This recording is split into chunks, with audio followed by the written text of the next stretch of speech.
অনেক সময় আমাদের কাছে ভিক্ষুক আসে এবং আমরা তাদের ভিক্ষা না দিলে বলি যে মাফ করেন। এই মাফ করেন বলা কি জায়েজ আছে বা বলা যাবে কিনা? মহিলাদের ভিক্ষা করা কি জায়েজ? আমাদের এখানে কিছু মহিলা সুস্থ সবল তো ভিক্ষা করতে আসে, তাদেরকে ভিক্ষা দিতে পারবো? কেউ চাইলে আপনি তাকে কিছু দিতে পারেন, না দিতে পারলে ধমক দিবেন না। তবে তাদেরকে ধমক না দিয়ে বুঝিয়ে দিতে পারেন সুন্দর করে যে আপনি ভিক্ষার হাত প্রসারিত না করে কাজ করুন।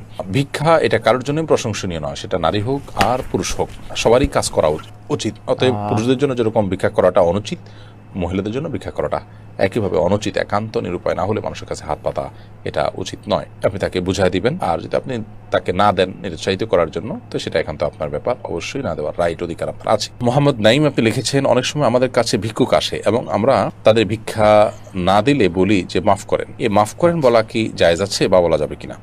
মাফ করেন বলতে সরি, মানে আমি দিতে পারছি না, আপনি মনে কষ্ট নিয়েন না, আমার দেওয়া উচিত, দিতে পারছি না, মাফ করেন, এবার এ অর্থে বলা হয় আর কি। এটাতে কোনো অসুবিধার কিছু নেই।